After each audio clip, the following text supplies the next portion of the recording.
Pai, do Teu poder, que nós possamos testemunhar da Tua revelação, colocando essa palavra em prática, em nome de Jesus, amém, e graças a Deus. Podemos assentar.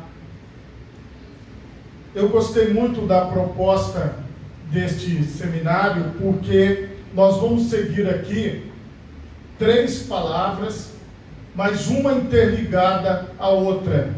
Eu não vou completar o tempo todo que me foi dado, vou fazer apenas uma introdução, porque eu sei que a complementação que virá após mim vai dar tudo certo. O tema que estamos iniciando aqui é bastante interessante. O tema é a queda de Salomão e as suas consequências. E vocês vão ver até o final cada contexto. O nosso texto base dessa palavra está em 1 Reis 11, do 1 até o 27. Eu li só um versículo para nós ganharmos tempo, e com certeza aqui na explicação vocês vão compreender a visão total. E se vocês quiserem também depois, vocês vão poder rever novamente a palavra, que está sendo transmitida ao vivo agora, mas vocês vão poder juntar as 3 mensagens depois e indicar para outras pessoas também acompanharem. Eu não vou falar de Salomão, da parte boa da sua vida, mas eu vou iniciar aqui no momento onde ele já está em queda. O que é que nós temos que tirar de lição logo de cara? Temos que prestar atenção nisso. Às vezes a pessoa começa muito bem, mas a questão não é como nós começamos, mas como nós vamos terminar. Eu conheço, por exemplo, ex-pastores, que era uma coisa que não era para existir, era para a pessoa descer à sepultura como pastor. Eu conheço pessoas que já pregaram nas nossas reuniões de ministério, que já estiveram em eventos, em trabalhos como esse, e que hoje nem evangélicos são. Por quê? Porque eles não conseguiram se manter firmes na palavra de Deus. Por isso que esses alertas que a Bíblia nos dá são muito importantes. Aqui nós não estamos falando de uma simples pessoa. Nós estamos falando de Salomão, considerado o homem mais sábio de todos os tempos, o homem mais rico de todos os tempos, o homem que tinha acesso a conhecimento, ele tinha acesso a tudo. Então Salomão era muito preparado. Se ele, que foi tão preparado, passou por essa situação, imagine nós. Então, a questão aqui é a queda do rei Salomão, de um grande rei, se dá devido ao fato dele abandonar os princípios da palavra de Deus. Logo, nós podemos concluir: se eu abandonar os princípios da palavra de Deus, eu também posso cair. Se você abandonar os princípios da palavra de Deus, você também pode cair. Então a questão aqui é manter o princípio na palavra de Deus.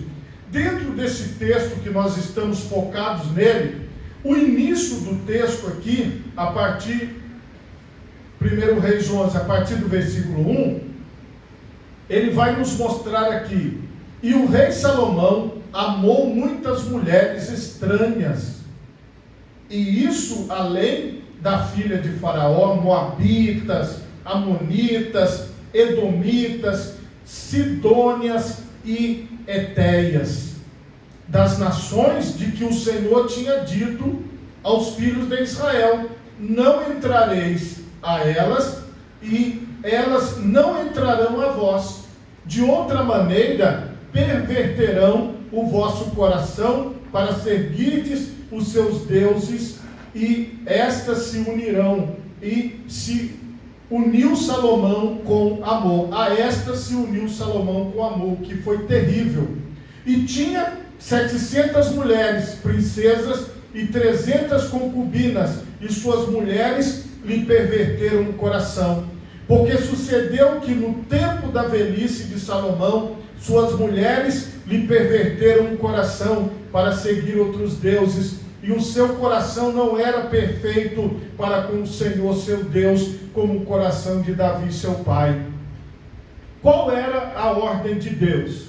Nós vamos mostrar também a ordem de Deus. Êxodo capítulo 34, do versículo 12 em diante. guarda-te que não faças concerto com os moradores da terra aonde has de entrar, para que não seja por laço por meio de ti.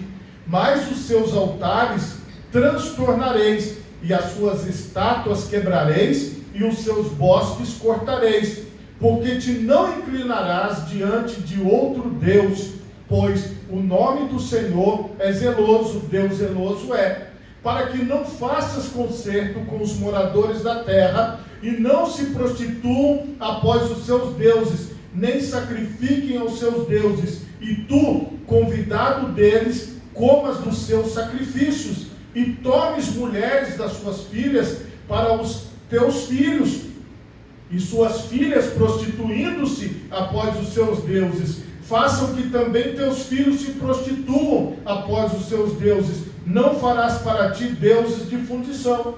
A palavra de Deus foi clara. Não é para vocês, israelitas, se misturarem com os outros povos. Essa palavra estava em vigor.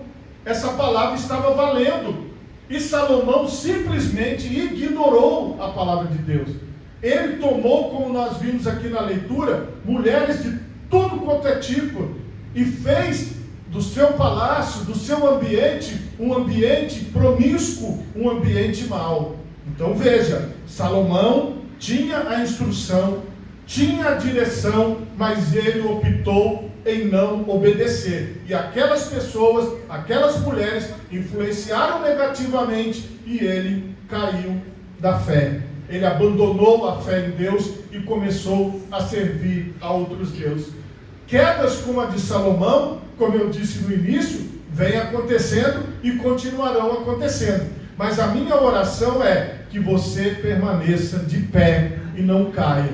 Então entenda, se misturar com quem não tem a mesma fé, seguir aquilo que as pessoas estão orientando e não a palavra de Deus, leva à queda. Conclusões bem claras. Salomão, ele decidiu correr esses riscos. 1 Reis 11, agora do 5 em diante. Porque Salomão andou em seguimento de Astarote, deusa dos Sidônios, e em seguimento de Milcom, a abominação dos amonitas. Assim fez Salomão o que era mal aos olhos do Senhor, e não perseverou em seguir ao Senhor como Davi seu pai. Então edificou Salomão um alto a Quemos, a abominação dos moabitas, sobre o monte que está diante de Jerusalém, e a Moloque, a abominação dos filhos de Amon. E assim fez para com todas as suas mulheres estrangeiras, as quais queimavam incenso e sacrificavam aos seus deuses. Olha onde Salomão foi parar. Salomão se tornou um idólatra. Ele começou a idolatrar imagens de escultura. Ele começou a adorar deuses que não são deuses, diante da presença de Deus em Jerusalém, na cidade que Deus escolheu, perto do templo que ele construiu para Deus. Então o que acontece? A queda, ela vem através da adoração de ídolos. Nos nossos tempos, nós já temos uma distinção clara do que é adorar imagens de esculturas e ídolos. Isso está claro no tempo que nós vivemos. Apesar de que algumas pessoas, nos dias de hoje, estão dizendo que determinadas pessoas que se intitulam cristãos e que são adoradores de imagens, estão dentro do contexto cristão, mas não estão. A adoração à imagem de escultura é contra a palavra de Deus. Então eu fico com o que a palavra de Deus diz: só o Senhor teu Deus adorarás, só a Ele servirás e só a Ele prestarás culto. Então eu vou com o que a Bíblia está dizendo. E cada um de nós vai fazer o seu juízo de valor e vai abraçar essa palavra e vai seguir esta palavra. Salomão deliberadamente decidiu deixar. Agora, o que nós temos hoje que pode simbolizar queda? Hoje, no meio evangélico, por exemplo, nós temos a adoração a personalidades. Quando uma determinada pessoa, seja um cantor, seja um pregador, seja uma cantora, seja uma pregadora, vai em determinado local, as pessoas vão, as pessoas participam. Tem 24 anos que eu estou aqui no estado do Espírito Santo, e quando eu cheguei aqui, eu venho de uma outra cultura, uma cultura do interior do estado de São Paulo, da cidade de Lorena. É totalmente diferente do que nós vivemos aqui. Então lá, eu não tinha cultura, por exemplo, da rádio evangélica. Então, para nós, por exemplo, se você fosse louvar numa outra igreja, ou pregar, ou fazer um trabalho convidado, mesmo se não fosse quadrangular, se fosse outra denominação, nós pedíamos autorização ao pastor. E nós falávamos assim: pastor, a gente pode ir em tal lugar? E o pastor dizia sim ou não. Quando eu cheguei aqui, já como pastor, teve um culto que os irmãos não apareceram, foram poucas pessoas comparado com aquelas pessoas. E depois eu fui perguntar para os irmãos por que eles não foram. E eles me falaram: pastor, é o Jesus Vida Verão. Eu não sabia o que era, não tinha noção disso. Aí depois eu fui descobrir que a rádio falava e mandava no povo da igreja. Eu entendi que eles eram pastoreados pela rádio e não pelo pastor da igreja. Aí eu fui entender que nessa cultura aqui, na qual hoje eu estou inserido, vale mais o que fala no rádio, vale mais o convite para estar num lugar que vai ter movimento do que a própria igreja de Deus, a própria direção da igreja. Então as pessoas vão onde elas querem ir, elas fazem o que elas querem. E depois que eu fui aprender isso e observar isso, hoje eu nem ligo mais, pode ir para onde quiser, eu estou indo para o céu. O resto eu não estou muito preocupado não. Mas quando você vai convivendo com as pessoas, você vai descobrindo que elas idolatram pessoas, elas idolatram ídolos. Então se o ídolo dela vier, se tiver, por exemplo, uma limpeza na igreja para fazer, ela deixa de fazer. Se tiver um trabalho para fazer, ela deixa. Então foi igualzinho Salomão. Só que hoje, no meio evangélico, a adoração é a personalidade. Seja grupos de louvor, seja personalidades do louvor ou da pregação. Então, dependendo de onde tiver o movimento, é lá que eu vou estar ou é lá que eu vou. Veja bem, se a igreja dá uma direção ou fala uma coisa, não, eu vou olhar na minha agenda. Se tiver de acordo com aquilo que eu planejei, se eu não tiver nada para fazer, eu vou. O que acontece na vida das pessoas que têm ídolos? Elas acabam colocando o ídolo no lugar de Deus. Elas acabam colocando a personalidade no lugar de Deus. E isso traz problemas. Então, lembrando, a adoração aos ídolos levou Salomão à queda. A adoração aos ídolos levará os cristãos à queda. Porque nós só temos um Pai, que é o Deus Todo-Poderoso, e um Senhor, que é o nosso Senhor Jesus Cristo. Então, nós não estamos divididos nesta fé. Não existe uma outra fé, não existe uma outra recomendação. Porque quando você está em Cristo, você entende o seguinte: de quem era o templo que Salomão construiu? De Deus. De quem era a cidade de Jerusalém? De Deus. De quem era o povo? De Deus. Então, a partir do momento que eu tiro Deus da sua soberania, eu começo a cair. Porque se você achar, ou eu achar, que alguma coisa é feita para mim, ou alguma coisa é feita para você, neste momento você já está em queda. Então você já tem que parar e pensar: não, tudo é por Ele e para Ele. Todas as coisas são para o louvor do nome dEle. Eu sou apenas um servo, eu sou apenas um trabalhador, eu sou apenas uma pessoa que estou aqui para cooperar. É nessa visão que nós devemos seguir. Como eu mostrei aqui para vocês, a Bíblia é clara. Salomão quebrou o princípio e começou a correr todos esses riscos. Só que Deus, Ele avisou. Aqui mesmo em 1 Reis 11, do 9 em diante. Pelo que o Senhor se indignou contra Salomão, porque desviara o coração do Senhor Deus de Israel, o qual 2 vezes lhe aparecera. E acerca desta matéria, que lhe tinha dado ordem que não andasse em seguimento de outros deuses, porém não guardou o que o Senhor lhe ordenara. Pelo que disse o Senhor a Salomão: visto que houve em ti que não guardaste o meu concerto e os meus estatutos que te mandei, certamente rasgarei de ti este reino e o darei ao teu servo. Todavia, nos teus dias não o farei, por amor de Davi teu pai, da mão de teu filho rasgarei. Porém, todo o reino não rasgarei, uma tribo darei a teu filho, por amor de meu servo Davi e por amor de Jerusalém, que tenho elegido. O que nós vemos aqui? Nós vemos a palavra de Deus chamando a atenção. Salomão, você vai perder tudo que você tem. Salomão, isso vai dar errado. Salomão quis ouvir? Não. O Senhor se entristeceu com Salomão, porque Salomão tinha conhecimento, ele sabia o que ele estava fazendo. Outro ponto que eu quero trazer para vocês são as terríveis consequências que eu acabei de ler para vocês. Israel foi dividida por causa dos pecados de Salomão, e os seus descendentes sofreram e sofrem até hoje a consequência do pecado de Salomão. Se Salomão não tivesse abandonado a Deus, se Salomão não tivesse se desviado, por exemplo, não existiria lá na frente o Acabe, não existiria Jezabel, não existiria todos esses males que nós lemos na palavra que Israel passou.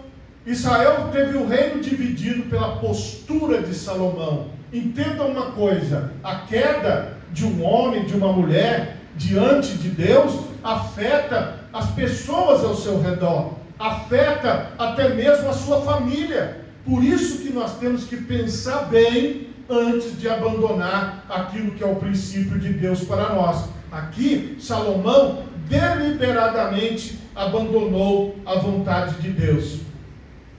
E quais foram as consequências que ele teve que enfrentar? Do versículo 14 em diante, nós vemos todas as consequências. Levantou, pois, o Senhor a Salomão um adversário. Olha o nome do adversário: Hadad, o Edomita. E ele era da semente do rei em Edom. Então você vai observar aqui que Deus trouxe uma série de problemas para que ele enfrentasse. Ele começou no final da sua vida, na sua velhice, enfrentar crises internas, crises externas, governo ruim, porque ele escolheu o caminho errado. Ele escolheu casar com mulheres que não era a orientação de Deus. Tudo começou aí. Ele se deixou levar por estas mulheres, ele se deixou enganar. Os últimos dias de Salomão foram de aflições, foram dias péssimos. E vocês podem prestar atenção que as consequências, por exemplo, falando agora dos dias atuais, muitos homens que já têm às vezes 30 anos, 40 anos de casado, abandonam suas esposas por causa das novinhas. Muitas mulheres hoje em dia que já estão aí também nessa idade abandonam os maridos por causa dos novinhos. E na internet você vai ver a maioria dando depoimento de arrependimento, dizendo: eu não deveria ter saído da minha casa, eu não deveria ter deixado a minha família, eu não deveria ter deixado tudo aquilo. Quantas e quantas pessoas terminam a sua vida mal, terminam a sua vida no asilo, termina a sua vida esquecido no hospital, numa enfermaria. Por quê? Porque em determinado momento da vida, ele achou que o dinheiro era dele, que o carro era dele, que a casa era dele, e brigou com todo mundo, e abandonou todo mundo. Salomão fez exatamente isso. Ele estava no auge, ele estava ali para fechar com chave de ouro a sua vida, mas ele não fechou com chave de ouro, ele deixou problema para o povo. Ele deixou problema para as pessoas. O que nós temos que refletir? As nossas escolhas. Aquilo que nós fazemos hoje poderá afetar os nossos familiares, poderá afetar a nossa cidade, poderá afetar as pessoas que nós gostamos, que nós convivemos. Então, vale a pena ir pelo princípio da palavra de Deus. Então, veja bem, Salomão era um homem muito querido por Deus, mas Deus não deixou de puni-lo e de trazer consequência para ele. Imagine eu, entende? Então nós não vamos escapar da queda se nós desobedecermos a orientação do Senhor, se nós formos pelo nosso próprio raciocínio, pela nossa própria ideia. O que a palavra de Deus diz? Antes tenho o meu prazer na tua lei, e nela medito de dia e de noite. Deixa eu explicar uma coisa para você. Todos os dias eu leio a Bíblia, para mim. Eu não leio a Bíblia para preparar uma mensagem ou para pregar. Não, eu leio a Bíblia para mim. Desde que eu ganhei a Bíblia com 9 anos de idade, eu comecei a ler. E eu leio, todos os dias eu leio a palavra de Deus. Eu arrumo um tempinho e leio. Eu sempre leio de Gênesis a Apocalipse. Faço a leitura completa. Mas se você ainda não leu a Bíblia toda, eu recomendo que você comece de Mateus e leia ela. Por exemplo, você leu hoje Mateus 1, 2, 3. Aí marca lá, aí amanhã você lê. Aí depois você lê até você completar o Novo Testamento. Aí você volta e começa em Gênesis e lê o Antigo Testamento. E aí você nunca mais para. Todos os dias você vai lendo a Bíblia de capa a capa. Terminou uma leitura, começa outra. Terminou uma leitura, começa outra. E anda firme na presença de Deus. Não abandone essa visão de estar com Jesus. Salomão, ele sofreu as consequências de seus pecados e deixou os seus descendentes em uma situação de disputa e divisão dentro da própria nação. Esse que foi o início de algo que você verá nas próximas mensagens, que vai chegar a conclusões muito catastróficas, como eu disse. Você vai acompanhar esta história. Agora coloque as duas mãos na altura do seu coração. Feche os seus olhos. Deus Pai Todo-Poderoso, Senhor, esta foi a primeira ministração, esta foi a primeira palavra, Senhor, de duas que virão ainda, Senhor, que vai trazer refrigério, que vai trazer alívio, ó Pai, que vai abençoar de uma